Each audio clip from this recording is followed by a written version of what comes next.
So nowadays, almost 95% of the time when I go out to do street photography, I am taking my Fujifilm X100VI, and I gotta say, the hype is real. The photos of this is amazing. I love this camera. It's so small and so compact and so convenient, and it's so light that I just love it. But I decided, why not take more videos and show you guys. So lately I decided just to take this camera to events and test it out. And a few of the videos I actually matched it with this, the Zhiyun Crane M3S. And I gotta say, this is the best gimbal you can get for this camera. I'm Nicholas Clayton Lee, let's talk about it.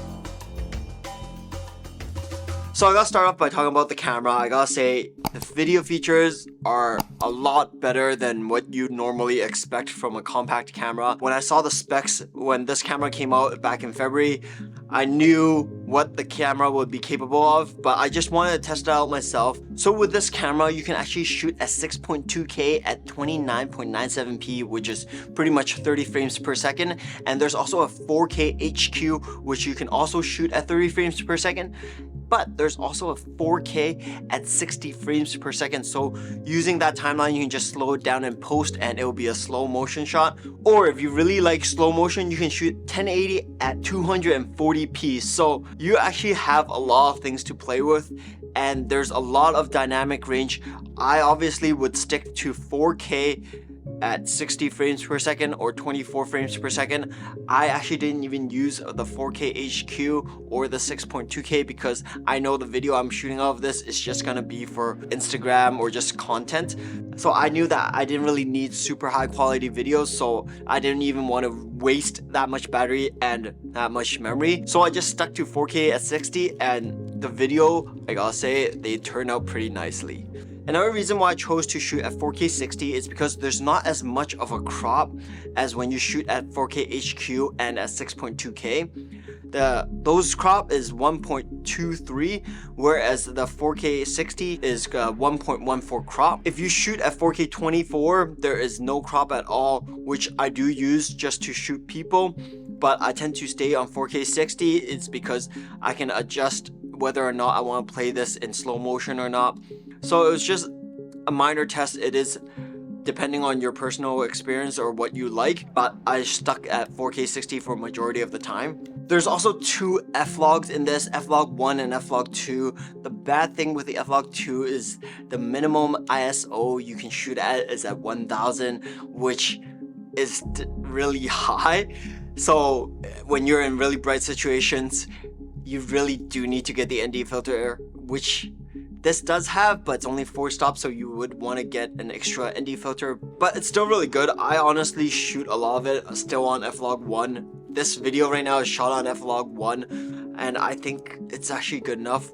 The reason for F-log 2 is because you want higher dynamic range, which is obviously more detail in your videos, but for the things that I'm shooting, I don't really need that. Something else that a lot of people notice right away is the color coming out of my footage. I didn't even shoot at 6.2K. When I shot at 6.2K, it's a 4.22 bitrate. At 4K 60, it's only at 4.20 bitrate, and the color, because it's Fujifilm, it still comes out really nice, so there's not that much of a difference. And I actually shot this handheld at one of the events. It's for Diogo Snow. He's an artist that's very popular and does like a lot of graffiti art, and it's pink is his main color, so it stands out a lot. Anyway, I was at one of his events and I shot everything handheld, and I think the footage came out really nice. Everything seemed pretty stable because of the IBIS system in this now, because it has 6 stop of IBIS. Not the best, but still pretty good for handheld motions. You could also always do post stabilization, but I thought this was actually pretty good coming straight off the camera. But there were 2 events I really wanted to get really stable footages, so I decided to get a gimbal, because the gimbal I'm using right now is still pretty old, which is a GM3S. It still works really well actually, but I wanted to get something that kind of paired really well with this. Not heavy, because that one does get pretty heavy. And this gimbal is very light, weighing at only 2.49 pounds. So I could actually carry this all day and my lower back doesn't hurt. Whereas when I'm using other gimbals like the DJI gimbals, man, and with like a Sony camera and the Sony lenses, you feel it on the back. Anyway, with this paired with this, it stays on really nicely and you don't feel anything. And this, gotta say, this is such a beautiful gimbal. It is white. One bad thing is it does get scratched easily. Not scratched, but there are stains on it easily because it's white. The flashlight on this still works really well. I actually never really had to use it because it was never really dark when I was using my gimbal, but I got some really smooth footages coming out of this. The balancing on it is very easy. It's very small to hold. It's really nice that Zhiyun started pairing a lot of their gimbals with Fuji cameras. I know that their very first gimbal that they have, which is the Weibo S, it didn't pair with Fuji cameras, so it's really nice to see that, even though that it doesn't pair with this exactly.